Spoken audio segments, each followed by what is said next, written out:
प्रधानमंत्री नरेंद्र मोदी के बयान पर 3 दिन से बवाल मचा हुआ है। पूरा इंडी गठबंधन, पूरा इकोसिस्टम हाय तौबा मचाए हुए है। इंडी गठबंधन वालों को पीएम मोदी की बातों से बहुत तेज आग लगी हुई है।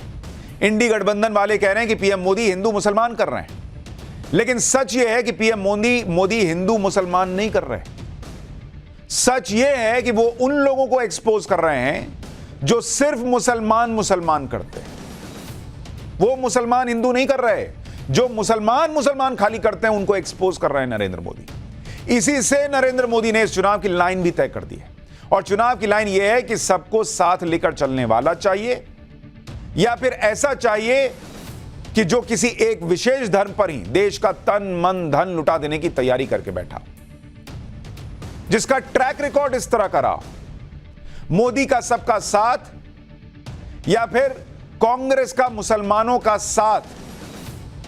नरेंद्र मोदी ने यह चुनावी लाइन सेट कर दी है कि लोगों को यह चुनना है कि आपको सबका साथ चाहिए या कांग्रेस का मुसलमानों वाला साथ चाहिए।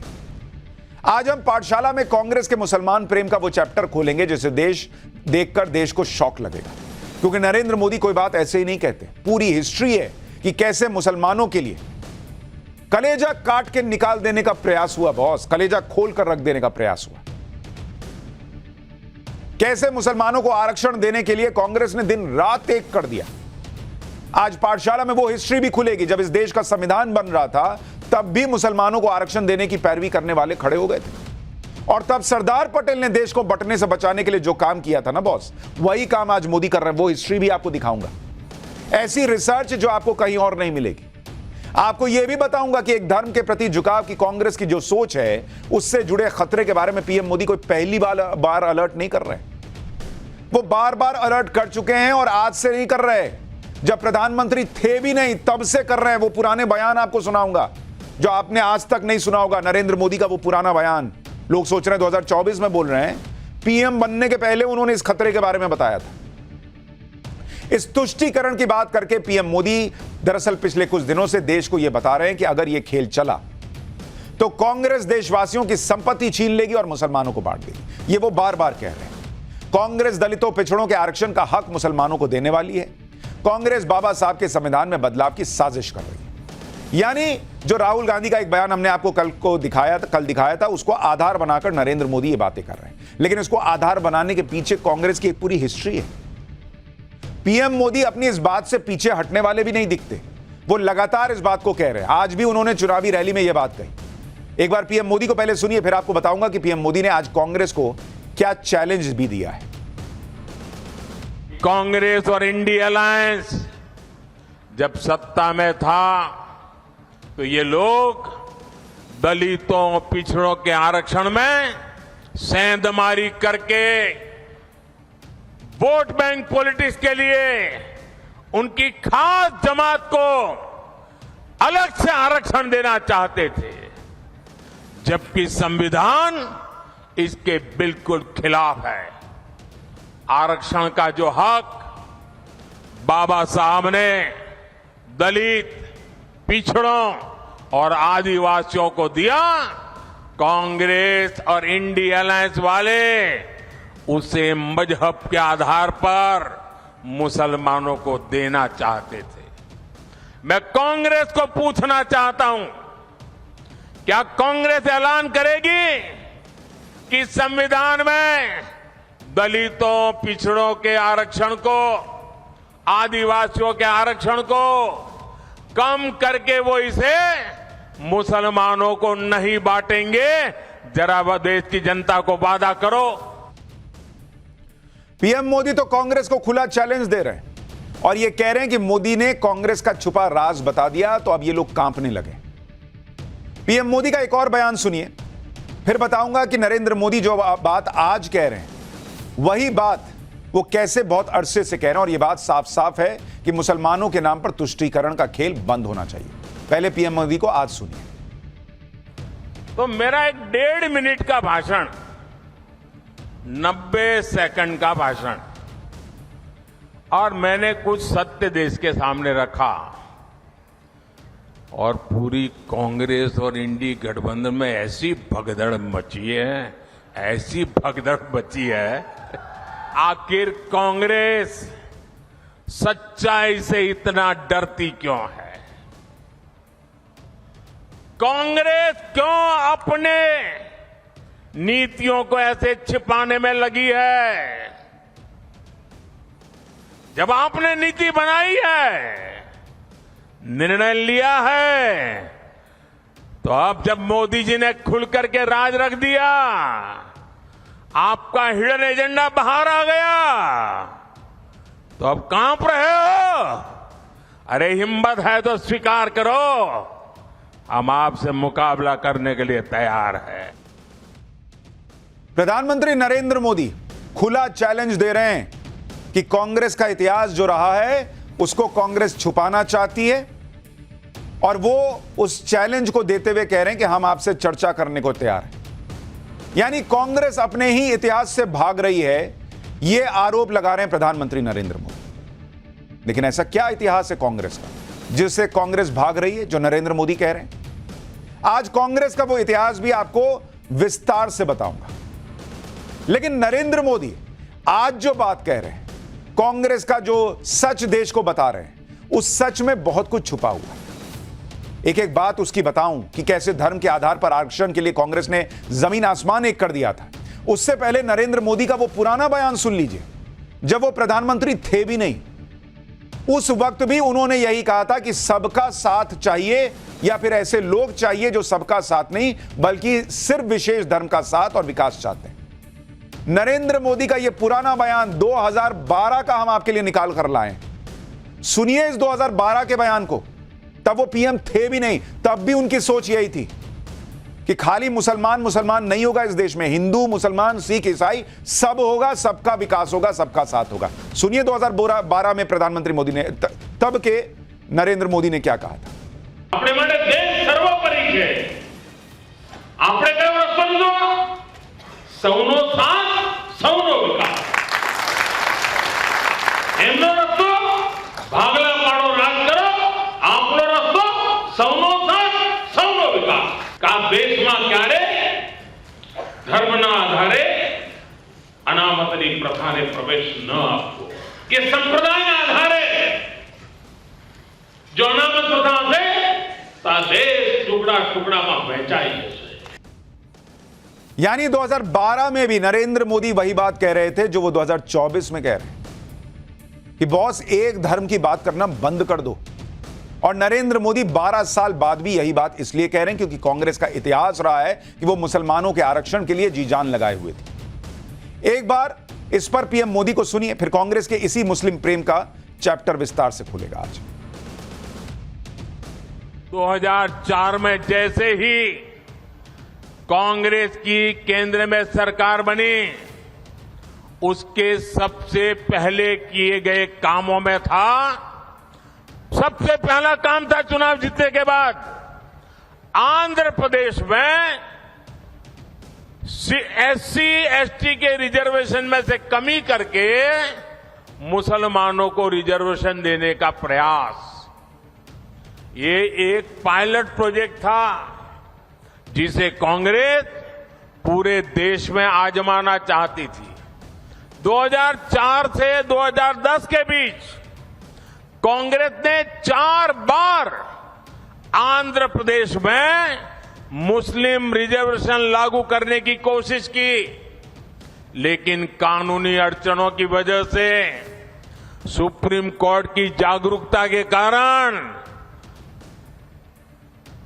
वो अपने मंसूबा जो लेके चले थे वो पूरे नहीं कर पाए। यानी 2012 से 2024 तक नरेंद्र मोदी एक ही एजेंडा लेकर चल रहे हैं कि इस देश में सबकी बात होगी, खाली मुसलमान नहीं होगा। और वो कह रहे हैं कांग्रेस इस एजेंडे को छोड़ नहीं पाई, वो सिर्फ मुसलमान करके ही आगे बढ़ती रही। जब पीएम मोदी ये बात कह रहे हैं तो सबके सामने ये राज भी खुलना चाहिए कि कैसे मुसलमानों के आरक्षण के लिए कांग्रेस ने जी जान लगा दिया था। 2004 से 2014 तक, जब तक केंद्र में कांग्रेस की सरकार थी, उस वक्त में मुसलमानों को आरक्षण के लिए कांग्रेस ने जमीन आसमान एक कर दिया। बॉस, मुस्लिम आरक्षण के लिए कांग्रेस ने केंद्र से लेकर राज्य सरकार तक, हाई कोर्ट से लेकर सुप्रीम कोर्ट तक हर जगह दौड़ लगा दी। संविधान धर्म के आधार पर आरक्षण की इजाजत नहीं देता, लेकिन ये दौड़ते रहे कि कैसे हम मुसलमानों को आरक्षण दे दें। और मैं आपको इसका पहले आपको इसका सार बता देता हूं कि कितने प्रयास किए कांग्रेस ने। आप सोचिए 10 साल में 2004 से लेकर 2014 कांग्रेस सरकार, अगर आप राज्य और प्लस केंद्र, जहां जहां इनकी राज्य में सरकार थी और केंद्र सरकार यूपीए की, उसको अगर आप मिला दीजिए, मुस्लिम आरक्षण मिल सके मुस्लिम समाज को, मुस्लिम आरक्षण, इसके लिए 5 बार इन्होंने 10 साल में प्रयास किया। 5 बार। कभी बोले कि हम 5% आरक्षण दे देंगे मुसलमानों को, जबकि धर्म के आधार पर नहीं दे सकते, लेकिन बोले हम दे देंगे। कभी बोले हम 4.5% दे देंगे भैया, कभी फिर बोले कि नहीं हम 4% दे देंगे बॉस। और अगर हाई कोर्ट ना होता और सुप्रीम कोर्ट ना होता तो मुस्लिम आरक्षण भैया देश में चल गया होता। वो तो सुप्रीम कोर्ट और हाई कोर्ट से झटका लगा तो मुस्लिम आरक्षण नहीं हो पाया। लेकिन 5 बार, सोचिए 10 साल की सरकार में 5 बार कांग्रेस ने प्रयास किया। कांग्रेस ये अच्छी तरह जानती थी कि धर्म के नाम पर यह आरक्षण देना एक मुश्किल काम है, इसकी इजाजत नहीं है संविधान में। इसलिए उसने पहले राज्य स्तर पर पायलट प्रोजेक्ट की तरह इसका इस्तेमाल किया। इस पायलट प्रोजेक्ट के लिए आंध्र प्रदेश को चुना गया। साल 2004 में केंद्र में कांग्रेस की सरकार बनी थी और आंध्र प्रदेश में भी कांग्रेस की सरकार बनी। मई 2004 में आंध्र प्रदेश में सरकार बनने के 2 महीने के अंदर मुसलमानों को आरक्षण देने का फैसला हो गया। जुलाई 2004 में आंध्र प्रदेश की कांग्रेस सरकार ने सरकारी नौकरी और शिक्षा में मुसलमानों को 5% आरक्षण का ऐलान किया। यानी कांग्रेस के एजेंडे पर टॉप प्रायोरिटी में मुस्लिम आरक्षण था। और यही बात आज नरेंद्र मोदी कह रहे थे कि सरकार बनी और इनको सबसे पहले मुसलमानों को आरक्षण देना था। लेकिन सितंबर 2004 में आंध्र प्रदेश हाईकोर्ट ने कांग्रेस सरकार के आदेश को रद्द कर दिया, यानी हाईकोर्ट की वजह से फैसला रुका। इसके बाद मुसलमानों को आरक्षण देने का दूसरा तरीका निकाला गया।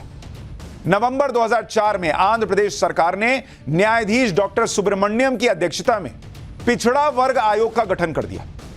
मतलब इस रास्ते से नहीं हुआ तो दूसरा रास्ता निकाले।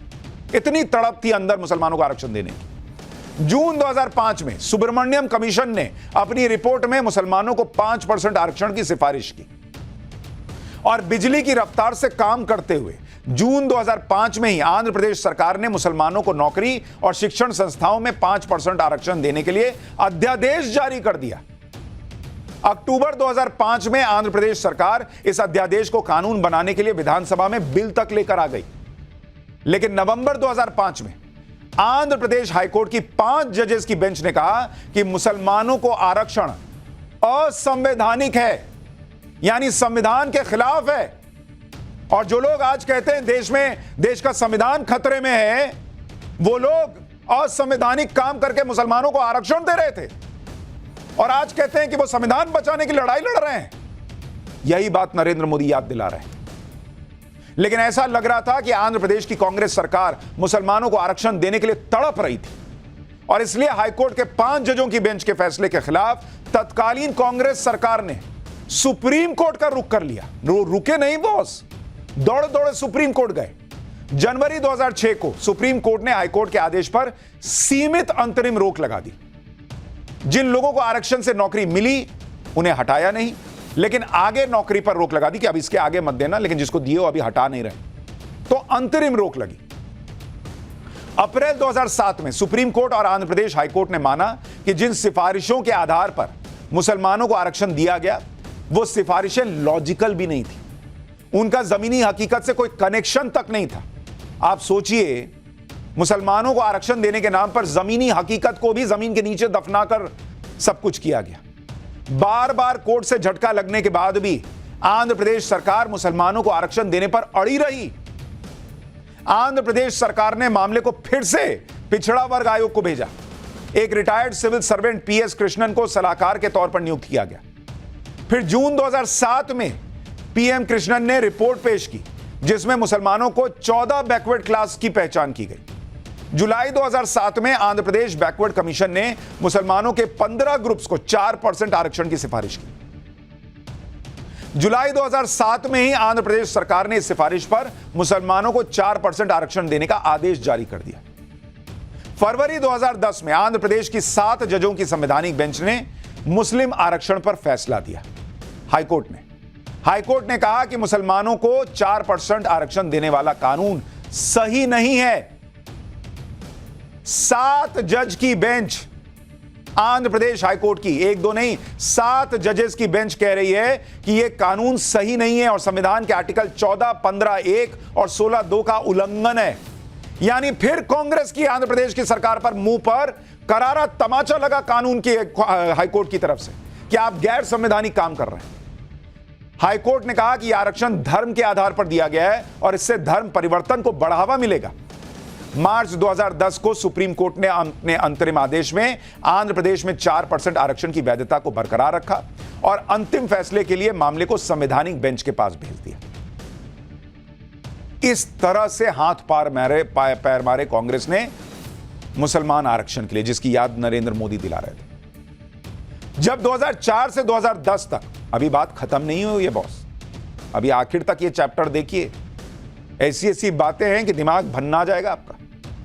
जब 2004 से 2010 तक करीब 6 साल तक आंध्र प्रदेश में मुस्लिम आरक्षण देने के प्रयास की टेस्टिंग हो गई कि मामला कहां फंस सकता है, कहां निकल सकता है, क्या हो सकता है, तो जो नरेंद्र मोदी ने वर्ड यूज किया पायलट प्रोजेक्ट, तो उस पायलट प्रोजेक्ट को 2011 में यूपीए सरकार ने केंद्र में भी अप्लाई करने की कोशिश की। 22 दिसंबर 2011 को यूपीए सरकार ने 27% ओबीसी कोटा के अंदर ही मुसलमानों को 4.5% आरक्षण देने का फैसला लिया। मतलब ओबीसी कोटा में से निकालकर, मतलब जो ऑलरेडी कोटा है 27% का, उसमें से निकालकर मुसलमानों को दिया कि अलग से नहीं दे सकते, तो उसमें से 4.5% दे दिया। यानी उधर ओबीसी का हक मार दिया। यानी जो ओबीसी वर्ग के हक में कटौती कर कांग्रेस ने उनका हक 4.5% मुसलमानों को देने का फैसला कर लिया। यह फैसला ऐसे वक्त पर लिया गया जब यूपी में विधानसभा चुनाव होने वाले थे और यूपी में मुसलमानों के अच्छे खासे वोट बैंक को अपनी तरफ करने की कोशिश की गई। हालांकि 29 मई 2012 को आंध्र प्रदेश हाईकोर्ट ने केंद्र सरकार के मुस्लिम आरक्षण के फैसले को रद्द कर दिया। इसके खिलाफ यूपीए सरकार सुप्रीम कोर्ट चली गई, लेकिन 13 जून 2012 को सुप्रीम कोर्ट ने हाईकोर्ट के फैसले पर रोक लगाने से इनकार कर दिया। तब सुप्रीम कोर्ट में यूपीए सरकार की बहुत खिंचाई हुई और केंद्र के आरक्षण देने के होमवर्क पर भी सवाल उठे। सुप्रीम कोर्ट ने तब इस फैसले की संवैधानिक मान्यता पर भी आपत्ति जताई। सुप्रीम कोर्ट ने कहा था कि वो सभी वर्ग जो ओबीसी के अंडर आते हैं उन्हें सामाजिक और शैक्षणिक पिछड़ेपन के आधार पर आरक्षण दिया गया है, जबकि अल्पसंख्यकों को जो आरक्षण दिया गया है उसका आधार तो धार्मिक लग रहा है। हाईकोर्ट से लेकर सुप्रीम कोर्ट तक कांग्रेस की सरकारों की छीछा लेदर होती रही। बार बार कहा जाता रहा कि आप संविधान के अगेंस्ट जा रहे हैं, लेकिन संविधान के अगेंस्ट जाने की, अपने माथे पर यह लिखवाने की बात, उसके बावजूद ये लोग अड़े रहे कि नहीं मुसलमान को तो आरक्षण देंगे, जिसकी याद आज नरेंद्र मोदी याद दिला रहे हैं। यूपीए सरकार के मुस्लिम आरक्षण देने के फैसले का जिक्र आज पीएम मोदी ने भी किया। एक बार पीएम मोदी के बयान का वो हिस्सा सुनिए, फिर आपको बताता हूं कुछ और ऐसे फैक्ट्स जो आपको नहीं पता होंगे। 2011 में कांग्रेस ने इसे देश में लागू करने की कोशिश की। एससी, एसटी को और ओबीसी को मिला हुआ अधिकार छीन करके वोट बैंक की राजनीति के लिए औरों को देने का खेल किया। कांग्रेस ने इतने प्रयास ये जानते बूझते किए कि ये सब संविधान की मूल भावना के खिलाफ था, लेकिन कांग्रेस ने संविधान की परवाह नहीं की, बाबा साहब आंबेडकर की परवाह नहीं की। जब कर्नाटका की बीजेपी सरकार ने, जब हमें मौका मिला तो हमने पहला काम किया, उन्होंने जो एससी, एसटी से छीन करके मुस्लिम कोटा निकाला था उसको हमने खत्म कर दिया और जिनका हक था उनका हित सुरक्षित रखा। हमने आपको वो कांग्रेस के मुस्लिम प्रेम की जो कहानी सुनाई, उससे देखकर तो कोई भी ये बता सकता है कि कांग्रेस का झुकाव किस तरफ है, कांग्रेस कैसे एक धर्म के प्रति पक्षपात करती है, एक धर्म विशेष के हक में पॉलिसी बनाती है। ये आरोप ऐसे नहीं लगते, और जब सवाल उठते हैं तो कांग्रेस मुकर जाती है। जैसे पूर्व पीएम मनमोहन सिंह के मुसलमानों पर दिए बयान को कांग्रेस मानने को तैयार नहीं है। आज कांग्रेस के एक सीनियर लीडर ने भी मनमोहन सिंह के बयान पर सफाई दी, लेकिन इस सफाई में भी सच्चाई बाहर आ गई। कांग्रेस नेता राशिद अल्वी ने कहा कि डॉक्टर मनमोहन सिंह ने हमेशा यह कहा कि जो सबसे पिछली लाइन में खड़े हैं, जो सबसे पिछड़े हुए हैं लोग हैं, उनका हक है, और निश्चित तौर पर हिंदुस्तान का मुसलमान सबसे पिछड़ा हुआ है। इसमें कहां किसी को एतराज हो सकता है। अगर पिछड़े लोगों को आगे नहीं लाया जाएगा तो देश कभी भी मजबूत नहीं हो सकता। यानी इधर से कान न छूकर इन्होंने घुमाकर कान छुआ, लेकिन राशिद अल्वी ने भी यह मान लिया कि मनमोहन सिंह भी मुसलमानों की बात कर रहे थे। भाई सबसे पीछे मुसलमान है, आप खुद ही कह रहे हैं लाइन में, और मनमोहन सिंह उनकी बात कर रहे थे, तो मुसलमानों की ना बात कर रहे हैं। लेकिन सवाल यहां यह उठता है कि इतने साल राज करने के बाद भी कांग्रेस की सरकारों में मुसलमान लाइन में सबसे पीछे खड़ा क्यों रह गया? मुसलमान को ईगो मसाज तो करते रहे, लेकिन उसको घर क्यों नहीं दिया, उसको नौकरी क्यों नहीं दी, उसको शिक्षा क्यों नहीं दिया, उसको मॉडर्न क्यों नहीं बनाया, उसको बाहर क्यों नहीं भेजा दुनिया देखने के लिए, समझने के लिए? उसको लाइन में ही पीछे खड़े रखना है, बस वोट लेना है क्या? यह सवाल नहीं पूछा जाएगा क्या कि आज भी वो पीछे ही खड़ा है?